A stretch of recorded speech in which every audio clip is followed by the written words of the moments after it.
Assalamualaikum warahmatullahi wabarakatuh. Halo teman-teman semua, perkenalkan nama saya Reva Farisa Belvania. Saya dari SDN Menara Tengah 2. Pada kesempatan kali ini, saya akan menampilkan dongeng yang berjudul Telaga Bidadari. Dahulu kala, ada seorang pemuda yang tampan dan gagah. Ia bernama Awang Sukma. Awang Sukma gemar mengembara sampai ke tengah hutan belantara. Ia amat mengagumi aneka macam kehidupan di dalam hutan. Maka, ia pun membangun rumah di dahan pohon yang sangat besar. Ia juga membangun rumah dan membuka sebidang ladang tak jauh dari pohon itu. Beberapa rumah lain kemudian dibangun oleh para pendatang. Kehidupan di hutan itu rukun dan damai. Setelah lama tinggal di hutan, Awang Sukma diangkat menjadi penguasa daerah itu dan bergelar Datu. Suatu hari, Awang Sukma berkeliling daerah kekuasaannya. Sampailah ia di sebuah telaga yang berair ini. Telaga tersebut terletak di bawah pohon yang rindang dengan buah-buahnya yang sedang masak dan ranum. Berbagai jenis burung dan serangga hidup di sekitarnya. Bunga-bunga hutan pun bermekaran. Alangkah indahnya telaga ini, gumam Datu. Sejak itu, ia sering mengunjungi telaga itu untuk menikmati pemandangannya. Suatu siang, tampak Datu Sukma sedang meniup sulingnya di dekat danau.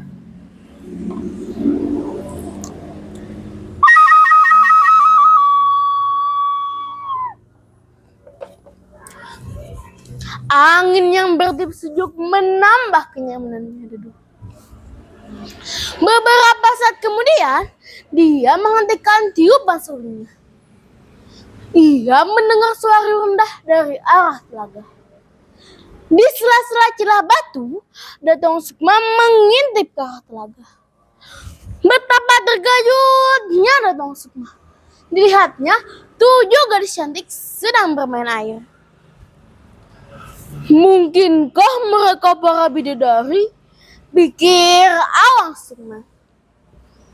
Ketujuh gadis cantik itu tidak sadar jika sedang diperhatikan. Mereka tidak menghiraukan selendang terbang mereka yang diletakkan di sekitar telaga. Salah satu selendang tersebut berada di ranting yang tidak jauh dari Awang Sukma. Ini kesempatan baik untuk mendapatkan selendang di pohon itu, gumam Datu Awang Sukma. Kemudian mendekati ranting tempat selendang tergantung. Mendengar suara dedaunan, para putri itu terkejut dan segera mengambil selendang masing-masing. Ketika ketujuh putri tersebut ingin terbang, ternyata ada salah seorang putri yang tidak menemukan selendangnya. Ia tertinggal oleh kenang kakaknya. Saat itu, Datu Sukma keluar dari persembunyiannya. Jangan takut Tuan Putri, hamba akan menolong asalkan Tuan Putri sudi tinggal bersama hamba, bujuk Datu Sukma. Putri bungsu masih ragu menerima uluran tangan Datu Sukma. Namun karena tidak ada orang lain, maka tidak ada jalan lain bagi putri bungsu kecuali menerima pertolongan Awang Sukma. Datu Sukma sangat mengagumi kecantikan putri bungsu. Demikian juga dengan putri bungsu. Ia merasa bahagia berada di dekat seseorang yang tampan dan gagah perkasa. Akhirnya, mereka memutuskan untuk menikah. Setahun kemudian, lahirlah seorang bayi perempuan yang cantik dan diberi nama Kumalasari. Kehidupan keluarga Datong Sukma sangat berbahagia.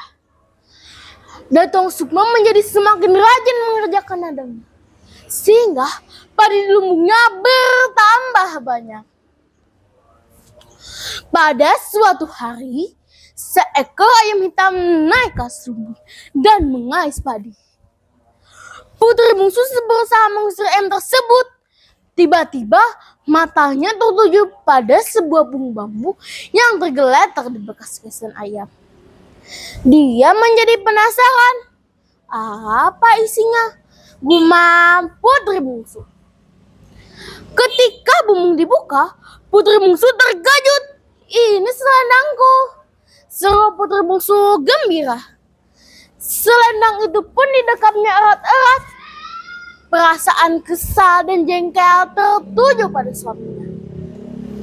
Karena ternyata selendang itu disembunyikan oleh suaminya sendiri. Tetapi ia pun sangat sayang kepada suaminya.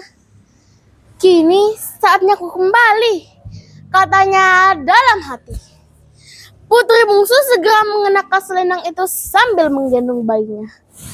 Datong Sukma terpana melihat kejadian itu. Ia langsung mendekat dan meminta maaf atas tindakannya yang menyembunyikan selendang Putri Bungsu. Kanda, Dinda, mohon peliharalah Kumalasari dengan baik, kata Putri Bungsu kepada Datong Sukma. Pandangan Datong Sukma menerawang kosong ke angkasa. Datong Sukma menyadari bahwa perpisahan tidak bisa dielakkan lagi. Jika anak kita merindukan Dinda, ambillah 7 biji kemiri dan masukkan ke dalam bakul yang diguncang-guncangkan. Dan iringilah dengan lantunan seruling. Pasti Dinda akan segera datang menemuinya. Putri Bungsu segera terbang ke khayangan. Datong Sukma menatap sedih. Sejak saat itu, ia bersumpah untuk melarang anak keturunannya memelihara ayam hitam yang dianggapnya membawa malapetaka. Kini, telaga tempat Datong Sukma melihat bidadari itu disebut Telaga Bidadari. Nah, sekian dulu cerita dari saya. Semoga kalian suka. Wassalamualaikum.